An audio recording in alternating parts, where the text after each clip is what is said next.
ओम शांति। 9 नवंबर 2020 की साकार मुरली। बाबा कहते, मीठे बच्चे, तुम्हारा ये टाइम बहुत बहुत वैल्यूबल है, इसलिए इसे व्यर्थ मत गवाओ। पात्र को देखकर ज्ञान दान करो। प्रश्न: गुणों की धारणा भी होती जाए और चलन भी सुधरती रहे, उसकी सहज विधि क्या है? उत्तर: जो बाबा ने समझाया है वह दूसरों को समझाओ।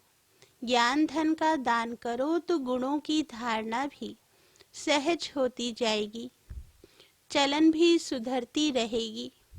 जिनकी बुद्धि में ये नॉलेज नहीं रहती है, ज्ञान धन का दान नहीं करते, वह मनहूस, वह मुफ्त अपने को घाटा डालते हैं। गीत: बचपन के दिन भुला न देना। ओम शांति। बाबा बोले, मीठे मीठे बच्चों ने गीत सुना, अर्थ तो अच्छी रीति समझा। हम आत्मा हैं और बेहद बाप के बच्चे हैं, ये भुला ना दो। अभी अभी बाप की याद में हर्षित होते हैं, अभी अभी फिर याद भूल जाने से गम में पड़ जाते हैं। अभी अभी जीते हो, अभी अभी मर पड़ते हो, अर्थात अभी अभी बेहद के बाप के बनते हो, अभी अभी फिर जिस्मानी परिवार तरफ चले जाते हो। तो बाप कहते हैं, आज हंसे कल रोना देना। यह हुआ गीत का अर्थ। बाबा बोले, तुम बच्चे जानते हो, बहुत करके मनुष्य शांति के लिए ही धक्का खाते हैं, तीर्थ यात्रा पर जाते हैं। ऐसे नहीं कि धक्का खाने से कोई शांति मिलती है।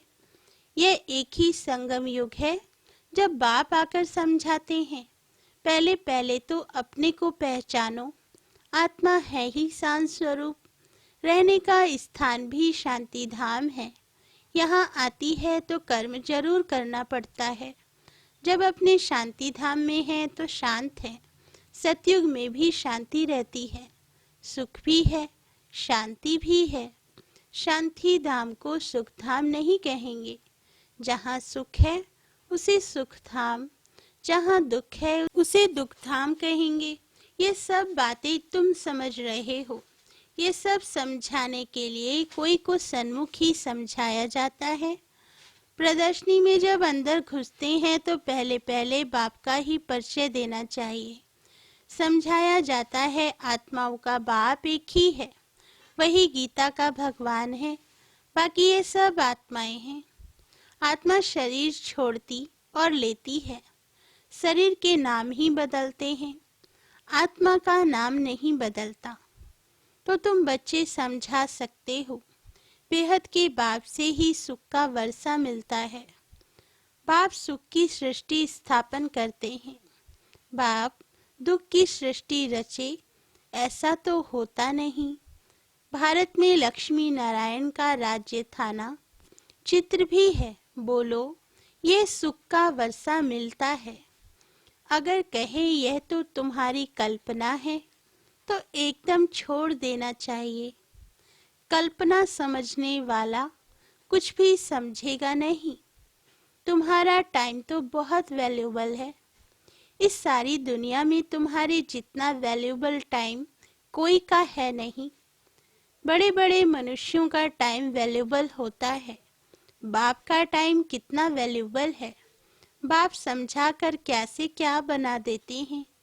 तो बाप तुम बच्चों को ही कहते हैं कि तुम अपना वैल्यूबल टाइम मत गवाओ। नॉलेज पात्र को ही देनी है, पात्र को समझाना चाहिए। सब बच्चे तो समझ नहीं सकते, इतनी बुद्धि नहीं जो समझें। पहले पहले बाप का परिचय देना है। जब तक यह नहीं समझते कि हम आत्माओं का बाप शिव है तो आगे कुछ भी नहीं समझ सकेंगे। बहुत प्यार नम्रता से समझा कर रवाना कर देना चाहिए, क्योंकि आसुरी संप्रदाय झगड़ा करने में देरी नहीं करेंगे। गवर्नमेंट स्टूडेंट की कितनी महिमा करती है, उन्हों के लिए कितने प्रबंध रखती है। कॉलेज के स्टूडेंट ही पहले पहले पत्थर मारना शुरू करते हैं। जोश होता है ना। बूढ़े या माताएं तो पत्थर इतना जोर से लगा ना सकें। अक्सर करके स्टूडेंट्स का ही शोर होता है, उन्हों को ही लड़ाई के लिए तैयार करते हैं। अब बाप आत्माओं को समझाते हैं, तुम उल्टे बन गए हो, अपने को आत्मा के बदले शरीर समझ लेते हो। अब बाप तुमको सीधा कर रहे हैं। कितना रात दिन का फर्क हो जाता है।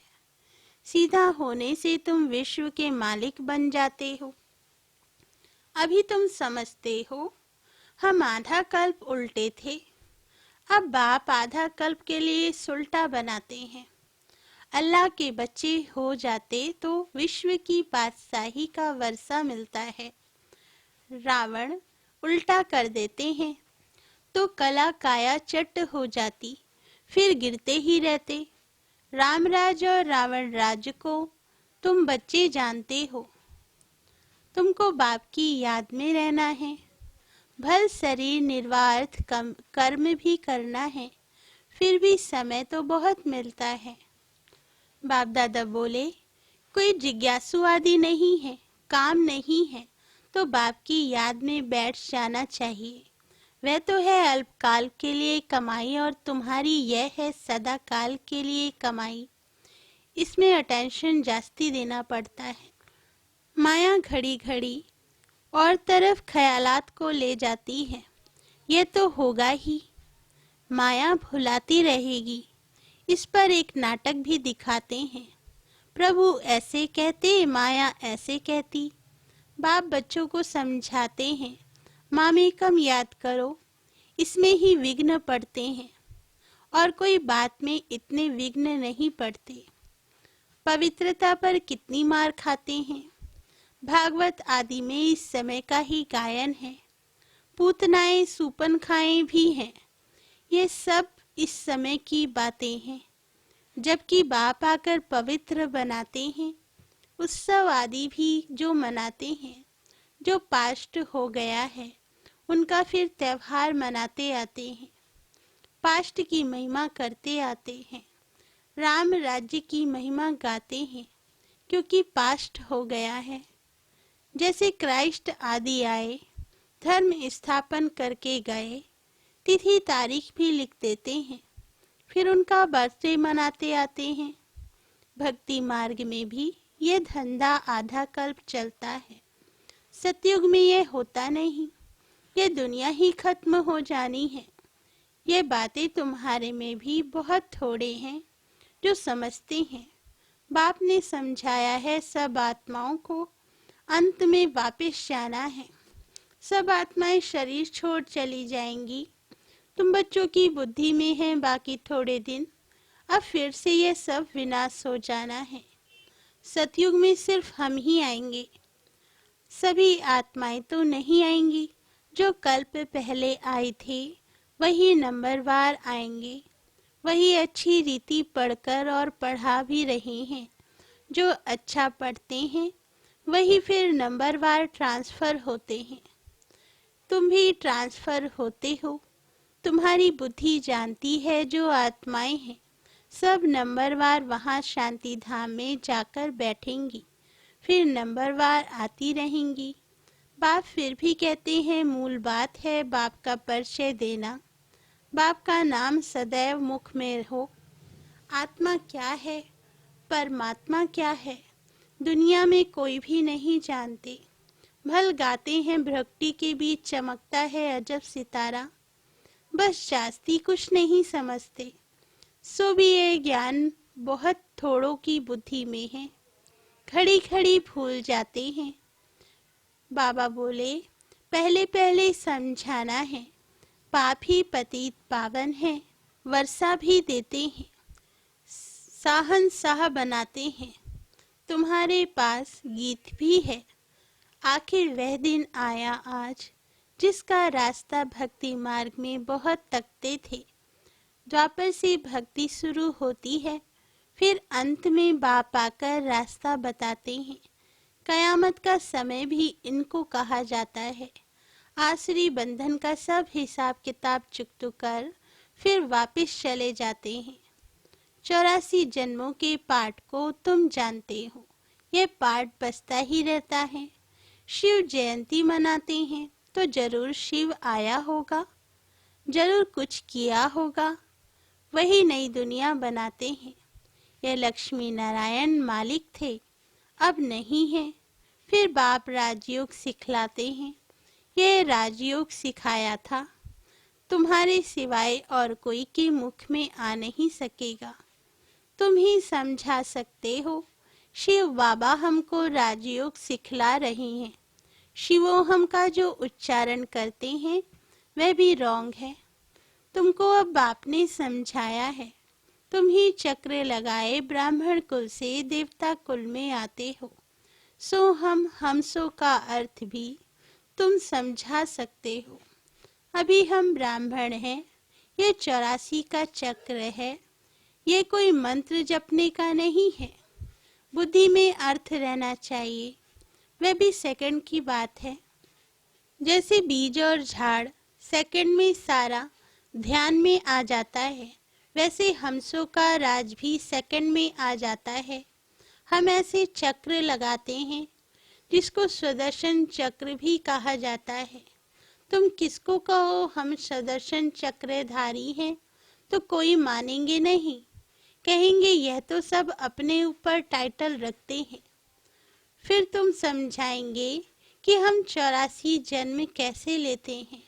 ये चक्र फिरता है, आत्मा को अपने 84 जन्मों का दर्शन होता है। इसको ही सुदर्शन चक्रधारी कहा जाता है। पहले तो सुनकर चमक जाते हैं, ये फिर क्या गपोड़ा लगाते हैं। जब तुम बाप का परिचय देंगे तो उनको गपोड़ा नहीं लगेगा। बाप को याद करते हैं, गाते भी हैं बाबा आप आएंगे तो हम वारी जाएंगे, आपको ही याद करेंगे। बाप कहते हैं तुम कहते थे ना, अभी फिर तुमको याद दिलाता हूँ। नष्टो मोहा हो जाओ, इस देह से भी नष्टो मोहा हो जाओ। अपने को आत्मा समझ मुझे ही याद करो तो तुम्हारे विक्रम विनाश हो जाएं। ये मीठी बात सबको पसंद आएगी। बाप का परिचय नहीं होगा तो फिर किस ना किस बात में संशय उठाते रहेंगे। इसलिए पहले तो 2-3 चित्र आगे रख दो जिसमें बाप का परिचय हो। बाप का परिचय मिलने से वर्षे का भी मिल जाएगा। बाप कहते हैं मैं तुमको राजाओं का राजा बनाता हूँ, यह चित्र बनाओ। डबल सिरताज राजाओं के आगे सिंगल ताज वाले माथा टेकते हैं। आप ही पूज्य, आप ही पुजारी का भी राज समझ में आ जाए। पहले बाप की पूजा करते हैं, फिर अपने ही चित्रों की बैठ पूजा करते हैं। जो पावन होकर गए हैं उनका चित्र बनाए बैठ पूजते हैं। ये भी तुमको अभी ज्ञान मिला है, आगे तो भगवान के लिए ही कह देते थे आप ही पूज्य, आप ही पुजारी। बाबा कहते तुमको समझाया गया है, तुम ही इस चक्र में आते हो। बुद्धि में ये नॉलेज सदैव रहती है और फिर समझाना भी है। धन दिए धन न खूटे, जो धन दान नहीं करते हैं उनको मनहूस भी कहते हैं। बाप ने जो समझाया है वह फिर दूसरे को भी समझाना है। नहीं समझाएंगे तो मुफ्त अपने को घाटा डालेंगे। गुण भी धारण नहीं होंगे, चलन ही ऐसी हो जाएगी। हर एक अपने को समझ तो सकते हैं ना। तुमको अब समझ मिली है, बाकी सब है बेसमझ। तुम सब कुछ जानते हो। बाप कहते हैं इस तरफ है दैवी संप्रदाय, उस तरफ है आसुरी संप्रदाय। बुद्धि से तुम जानते हो अभी हम संगम युग पर हैं। एक ही घर में एक संगम युग का, एक कलयुग का, दोनों इकट्ठे रहते हैं। फिर देखा जाता है हंस बनने लायक नहीं है तो युक्ति रची जाती है, नहीं तो विघ्न डालते रहेंगे। कोशिश करनी है आप समान बनाने की, नहीं तो तंग करते रहेंगे। फिर युक्ति से किनारा करना पड़ता है। विघ्न तो पड़ेंगे, ऐसी नॉलेज तो तुम ही देते हो। मीठा भी बहुत बनना है, नष्टो मोहा भी होना पड़े। एक विकार को छोड़ा तो फिर और विकार खिटखिट मचाते हैं। समझा जाता है जो कुछ होता है कल्प पहले मुआफिक, ऐसे समझ शांत रहना पड़ता है। भावी समझी जाती है। अच्छे अच्छे समझाने वाले बच्चे भी गिर पड़ते हैं, बड़ी जोर से चमाट खा लेते हैं। फिर कहा जाता है कल्प पहले भी चमाट खाई होगी। हर एक अपने अंदर में समझ सकते हैं। लिखते भी हैं बाबा, हम क्रोध में आ गए, फलाने को मारा ये भूल हुई। बाप समझाते हैं जितना हो सके कंट्रोल करो। कैसे कैसे मनुष्य हैं, अबलाओं पर कितने अत्याचार करते हैं। पुरुष बलवान होते हैं, स्त्री अबला होती है। बाप फिर तुमको ये गुप्त लड़ाई सिखलाते हैं जिससे तुम रावण पर जीत पाते हो। यह लड़ाई कोई की बुद्धि में नहीं है, तुम्हारे में भी नंबरवार हैं जो समझ सकते हैं। यह है बिल्कुल नई बात, अभी तुम पढ़ रहे हो। सुखधाम के लिए यह भी अभी याद है, फिर भूल जाएगी।